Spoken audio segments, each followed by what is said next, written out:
Novembro é o mês em que se comemora o Dia Nacional da Alfabetização. E ensinar a ler e escrever exige dedicação e comprometimento. O Dia do Professor, 15 de outubro, teve como referência a data em que foi criada a primeira lei no Brasil que determinava a abertura de escolas. Isso lá em 1827. De lá para cá, gente, muita coisa mudou. É o que você confere agora na última reportagem da série O Poder da Educação.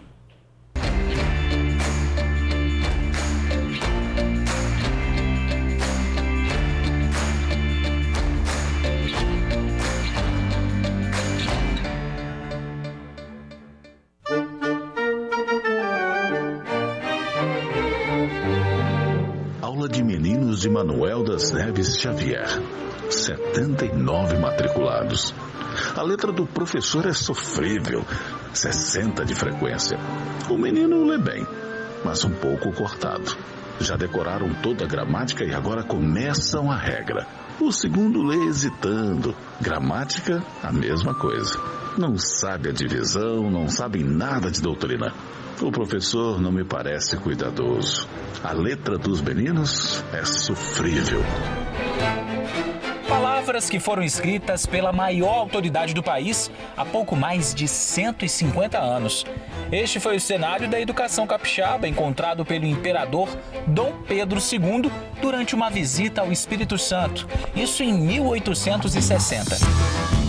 De lá para cá, muita coisa mudou. O ensino médio capixaba teve a terceira nota mais alta do IDEB no país. Em 2020, o estado ficou em primeiro lugar no país, com uma nota de 4,8. A pandemia foi um dos motivos para a queda de posição. Nos tempos do imperador, frequentar uma sala de aula, por exemplo, era privilégio de poucos. A educação era exclusiva para um pequeno grupo de pessoas brancas e com pais ricos. Por isso, a maior parte da população não sabia nem ler e nem escrever. Hoje existem cerca de 2.600 escolas públicas no Espírito Santo, a maioria na rede municipal. A rede estadual conta com 433 unidades de ensino. Ao todo, são pouco mais de 813 mil alunos matriculados. E apesar de toda essa disponibilidade de escolas, muitos jovens ainda estão fora desse espaço de transformação.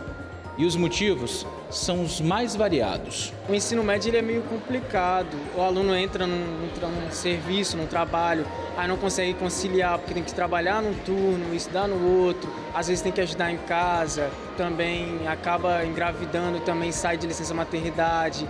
Diversos motivos que acabam desanimando. A pandemia também desanimou muitos alunos. Para se ter uma ideia, o estado tem atualmente cerca de 886 mil pessoas com idades entre 15 e 29 anos. Desse total, a maioria está fora da sala de aula porque tem que trabalhar ou está buscando trabalho. É muito comum o jovem hoje que está no ensino médio ter que trabalhar, diante da situação socioeconômica do país, ter que ajudar no sustento, na complementação da renda familiar.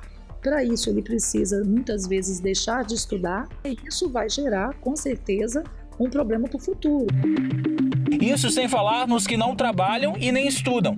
São quase 168 mil jovens. E o pior, uma parte deles não estuda, não trabalha e também não está em busca de emprego. São aqueles que se encontram na população em idade ativa, acima dos 14 anos.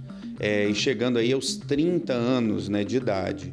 Também vai para as áreas de classe média, não está concentrado exclusivamente nas periferias. E aí o jovem, no período produtivo da vida deles, que poderia estar contribuindo para a produção de riqueza no nosso país, ele se encontra aí nessa situação. Isso impacta a produção econômica do nosso país. Mas existe um grupo de jovens que é exemplo pela persistência. São quase 116 mil que se dedicam ao trabalho sem abandonar a sala de aula. Outros 213 mil têm o privilégio de poder se dedicar exclusivamente aos estudos. O Espírito Santo é um estado que tem avançado na implementação de escolas em tempo integral, mas muitas vezes elas têm vagas sobrando, porque o estudante não acaba aderindo a esse modelo porque precisa trabalhar, porque precisa ajudar a família na complementação de renda. Uma medida que tem se mostrado muito importante para manter os estudantes na escola é o pagamento de bolsas atreladas à frequência. Isso é uma coisa que faz com que o estudante, além dele frequentar mais a escola, ele possa ter mais apetite, por exemplo, pelo modelo do tempo integral. Por quê? Porque em vez dele ter que sair para trabalhar numa ocupação informal, entregar uma comida numa bicicleta, o próprio Estado paga para ele estar na escola numa proposta que a gente sabe, né? O tempo integral ele é mais atrativo, ele consegue dar uma formação mais sólida para os estudantes e mais completa. É bom também quando o aluno ele procura querer ter um desempenho melhor, ele faz os estudos, os reforços, que a própria escola está oferecendo reforço escolar no horário de aula. Isso ajuda e facilita também para o desempenho do aluno aumentar aqui dentro da escola. Se nos tempos do imperador o país não era obrigado a investir em educação, agora não é mais assim. A lei estipula que o Estado deve utilizar na educação 25% de tudo que arrecada. Aqui no Espírito Santo, esse percentual corresponde a pouco mais de 3 bilhões de reais, cerca de R$ 1.300 por ano para cada estudante. Uma educação de qualidade é impossível você pensar nela sem investimento, sem recurso financeiro. Educação. Palavra simples, mas que tem um enorme poder de transformar. E os exemplos são vários. Alguns deles você viu ao longo desse ano, aqui na TV Tribuna. Lembra do vendedor de doces que queria se tornar professor? Na nossa aula de hoje, nós iremos aprender a respeito do movimento de rotação. Rotação é aquele movimento, anti-horário, é isso mesmo, é o movimento que a Terra faz em torno dela. Isso aqui para mim representa uma história de superação, né? Uma história de superação por tudo que a gente passou, eu e minha esposa, com toda aquela dificuldade, vontade de desistir da faculdade, pela situação financeira. A esposa engravidou no meio tempo e os anjos aparecem na vida da gente. Tem ainda o Darlivan, por exemplo. Voltou para a sala de aula aos 53 anos e hoje é formado em Direito.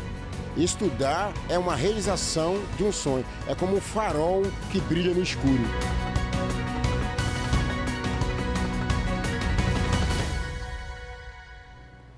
É isso mesmo, gente. Educação e conhecimento, ninguém vai tirar isso de você. Você só cresce, só tem um futuro ainda melhor. Parabéns, viu, pela série, que ajude também a você na sua reflexão.